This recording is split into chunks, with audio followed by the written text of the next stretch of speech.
Olá, piores estudantes do cinema! Olá, pioras estudantas da cinema! Eu sou o Otávio Gás, aqui é o Super 8 e hoje é dia de entrar na zoeira, que é o filme nacional baseado em livro do apresentador Danilo Gentili. Então, simbora! O que é mais polêmico, esse filme ou uma minhoca de perna aberta batendo palma? Preciso ser um aluno vagabundo pra me tornar um humorista de sucesso? Qual a latitude e a longitude do humor? Tudo isso e muito mais agora. Um moleque Zé Oreba do ensino médio vê o seu desempenho escolar afundando mais rápido do que barquinho de papel sem verniz em dia de temporal. É então que ele encontra pertences escondidos de um ex-aluno baderneiro e decide ir atrás do cara para que ele possa ensiná-lo a não reprovar com o mínimo de esforço e o máximo de diversão. Mais relevante do que é bom ou não, Como se tornar o pior aluno da escola é um filme importante, mesmo que sirva até como contra-exemplo. Mas calma que a gente chega já e, para começar, cabe dizer que é um filme subversivo, anárquico e que defende uma ideologia, de certa forma, revolucionária. Paira no ar um ideal de crítica e reavaliação sobre diversas questões da fase escolar. Faz isso de forma politicamente incorreta? Pode crer. Mas também a gente precisa desmistificar esse negócio antes de continuar. Ser politicamente incorreto por si só não significa que vai ser obrigatoriamente engraçado, relevante ou até mesmo inteligente. Nem sem graça, de mau gosto ou estúpido. Esse estilo diz respeito apenas ao modo de apresentação provocativo, não à qualidade da apresentação ou do humor. E, gente, esse negócio de politicamente incorreto é até meio redundante, já que subversão e humor caminham juntos desde antes de Cristo e lá vai bolinha. E por isso o filme não chega a ser inovador ou necessariamente bom ou ruim apenas porque brinca de forma sem vergonha com pedofilia, bullying, bebedeira, violência, etc. Cada piada é independente. Algumas funcionam, outras nem tanto. E as que funcionam pra mim podem não funcionar pra você e vice-versa, versa-vice. E tampouco essas piadas implicam necessariamente que o filme faz apologia à pedofilia, bullying, bebedeira, violência. É sempre bom a gente lembrar que é uma obra de ficção, então é preciso ter muita calma e exercício mental pra gente separar o que é voz dos personagens e o que é a voz do filme. Todos esses são claramente recursos do roteiro para fazer piadas subversivas e chocar o público, mas o intuito é piada. Com violência e bebedeira, o público já tá mais vacinado e até aceita sem reclamar tanto. Mas a pedofilia, aí o furdúncio come solto. Mas em momento algum, o filme diz que pedofilia é algo legal ou elogiável. O que há é sim uma tentativa de fazer humor a partir do desconforto dos personagens, a partir da reação deles. Agora a questão é, será que as piadas foram bem estruturadas? Será que elas funcionam? Será que são engraçadas? Aí vai depender de você. Eu acho que não. E se você ficou com raivinha dessa minha opinião, você precisa se tratar para aprender a lidar com divergência. Não é o suficiente você achar o filme engraçado, eu tenho que achar também para você. E veja pelo lado positivo, você pode apenas dizer eu gostei e ficar por isso mesmo. Já eu não posso me dar esse luxo. Se eu me dispus a analisar publicamente, eu tenho que dar argumentos para sustentar o meu ponto. Pois então,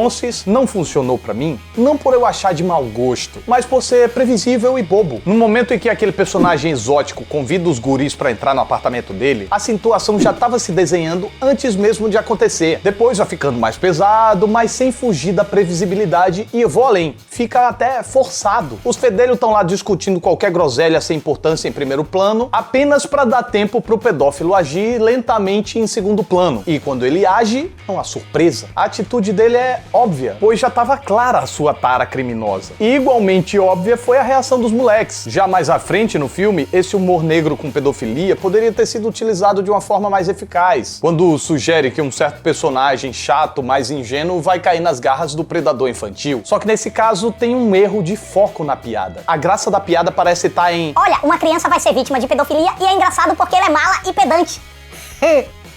Aos meus sentidos, isso não é engraçado, porque a piada tá premiando o molestador e só. Diferente de... Agora vamos dar uma viajada, tá? Se tivesse sido estabelecido anteriormente que o tal guri, por exemplo, é perigoso e canibal, o foco da piada mudaria. O pedófilo acharia que tinha tirado a sorte grande, mas a gente saberia que ele é quem seria a vítima. Dá pra brincar com pedofilia, mas aí, utilizando um contexto diferente. E aí chegamos no bullying que, ao meu ver, ultrapassa a ficção e reflete o verdadeiro verdadeiro pensamento do realizador. Mas por quê? Calma. Há algumas pistas. A primeira e mais óbvia, o personagem executa o bullying como algo certo e ensina a prática dele. Segundo, há um sermão esclarecidamente sobre a importância de praticar o bullying. Sério, a importância de praticar o bullying. Terceiro, tais diálogos passaram pela responsabilidade da mesma pessoa que os interpretou. E quarto, não há consequências negativas e todo mundo parece lidar super bem com isso. Ninguém se importa com bullying, com apelido, com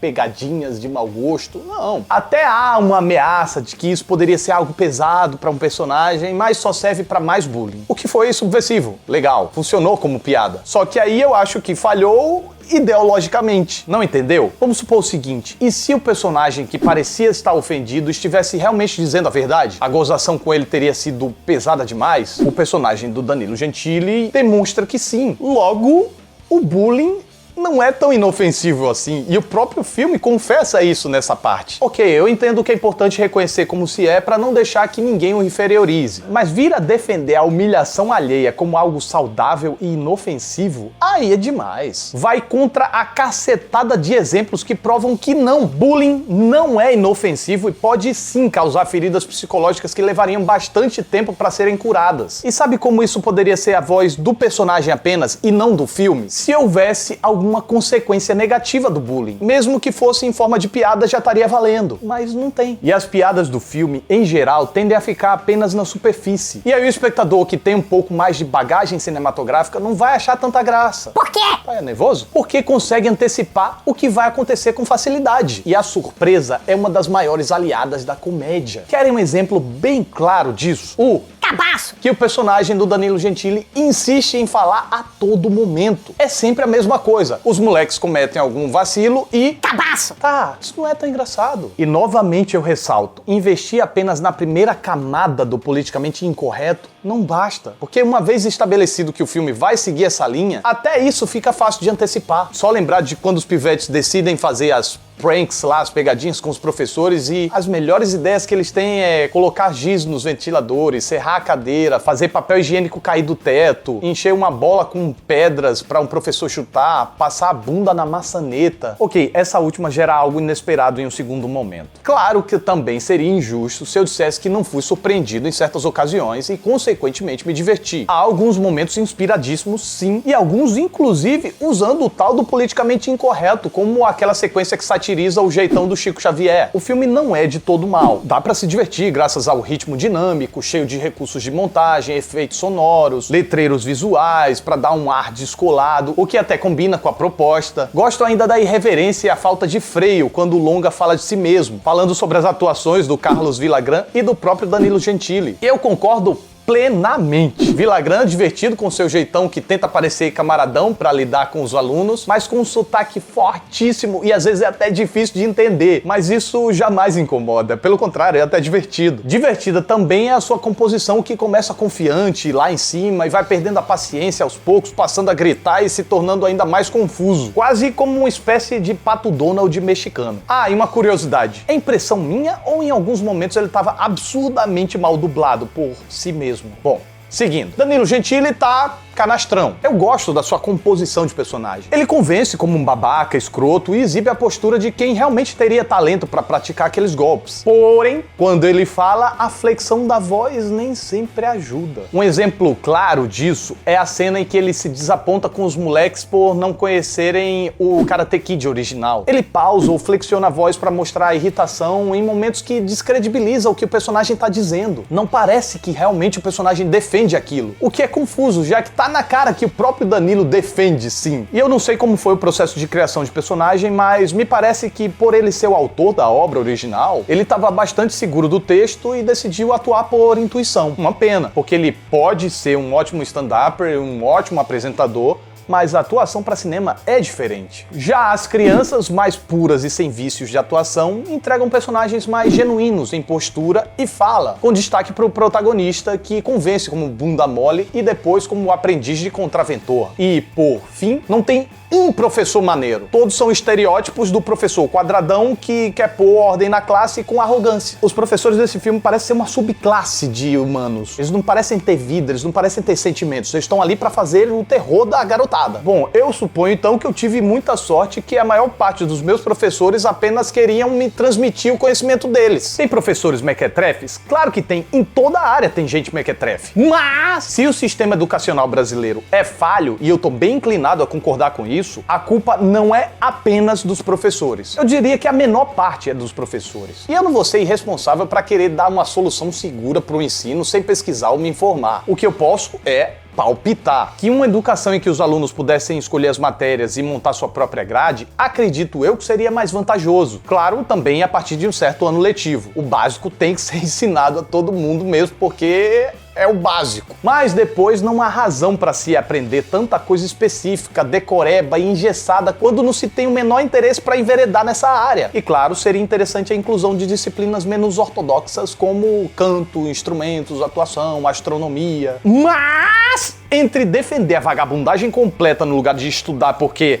é importante se divertir, aí é um discurso rasteiro e bem preguiçoso, convenhamos, né? Por mais que eu ache inútil aprender logaritmo para a população em geral, ao menos fazer exercícios de lógica e matemática ajudam a desenvolver o intelecto mais do que fazer porra nenhuma. E a forma como o filme busca legitimar sua ideologia educacional é tão bobinha que mais parece defendida por aqueles alunos e não por adultos bem amamentados. Einstein era um gênio e não foi reconhecido pela professora. Logo, educação é uma perda de tempo. Fim. Não mesmo. Einstein não desprezava o estudo, ele era autodidata. Ele nunca chegaria onde ele chegou sem estudo. O que ele não gostava era do cronograma escolar, porque ele tinha uma mente inquieta. Ele queria aprender o que ele queria, quando ele queria, e não quando exigiam para fazer prova. E cá entre nós, é igualmente rasteiro e preguiçoso sugerir que os estudiosos são mauricinhos engomadinhos fadados a carreira entediantes, uma vida estressante ou desenvolverão tara por crianças. Enquanto os erradões são descolados, têm uma vida sempre divertida, sem preocupação e bem-sucedida. Dá pra ir tão além dessa camada superficial, sabe? Como se tornar o pior aluno da escola é isso tudo aí que eu falei pra caramba hoje, hein? Posso até não ter gostado tanto e não concordar tanto com suas ideologias educacionais e outros pensamentos que seus autores deixaram transpassar a trama, mas reconheço os valores, a diversão que pode proporcionar e o fato de ter trazido à tona tais temas. E esta é a minha reação para este filme.